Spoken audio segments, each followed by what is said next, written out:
So today I'm going to take a look at the GameSir G7 HE wired controller.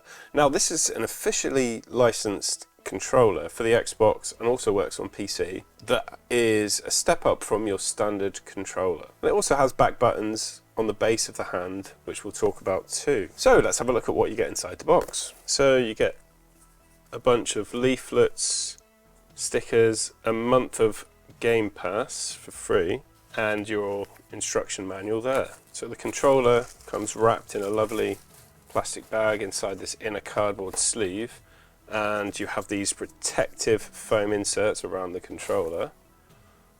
And from first looks, it doesn't look too dissimilar to an official controller.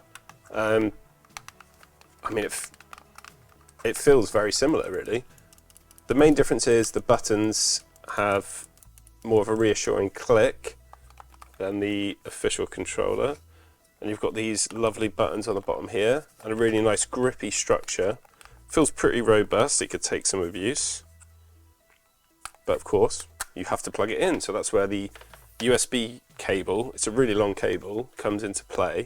And actually when it's plugged in, it's recessed inside, so it's really quite strongly in there. It's quite robust. So let's get on Windows and have a look at the app. Okay, so once you're all ready to go, turn it on by pressing that button there, and then it appears as if by magic. So you can have your custom profiles.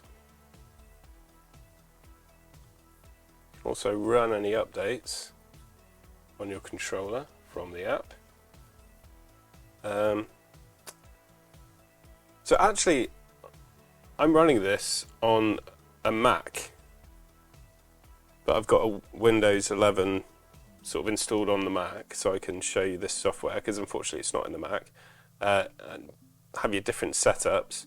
You can customize which buttons do what. You can add raw input, so it doesn't limit you to that circle when you move it around. You're just kind of limited to that circle, but then if you go to raw input, it's more precise over the whole range. And then of course you can set your dead zone. So even if your controller was damaged at some point, you'd still be able to use it. You would just increase the dead zone, so you can see the maximum changing there, and you can increase that dead zone, so this space, when it's within that little circle, it won't work. Useful if you are experiencing any issues, and it saves you from having to just go out and buy a new controller straight away. I quite like this. You know, we've got a similar thing here. You can set the range of when it starts and when it finishes, but you can also turn it into a hair trigger. So that means as soon as you press even just one, it goes straight to maximum.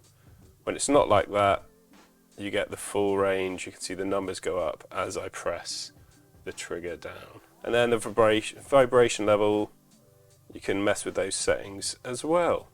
So let's just keep it default, and I'm going to show you how well it works in a game. So as you can see, fully responsive, works as expected. Let's go up this ramp. Woo-hoo-hoo. Another important feature to point out is that you can go all the way up to 1000 Hertz report rate. So if having the quickest possible response from your controller is really important to you, then a wired controller is a must, because this is much, much better than you would get with a lot of other controllers. Of course, when you're using the 1000 Hertz, at the moment, it's experimental and they are disabling the headphone jack, so you won't get sound through the headphone jack, so you'll have to find another method of getting sound if that's the case. Of course, in 250 and 500 Hertz, you don't have that issue. A really solid controller that, in a lot of ways, is better than the official. Now, technically, it is official, because it's been granted the license from Microsoft themselves. It's got all the proper logos and it's an official controller. So they're accepting this is good enough, it's up to their standard, and the feel of it, it feels pretty great actually. So this sort of pattern, grip pattern in the handles is really, really nice. The buttons on the back, although you feel like you might accidentally press them all the time, they're actually robust enough and there's enough of resistance in there so that you don't accidentally press them. It just feels like a really nice evolution. So the Xbox controller has really not changed through many generations very much, but this is a next step in the evolution. It feels pretty nice. I'm pretty happy with it, and so it's definitely a keeper. And the price is extremely reasonable, so there's not really any reason not to go for this. And it has some features that really set it apart from the official controller. So definite thumbs up from me.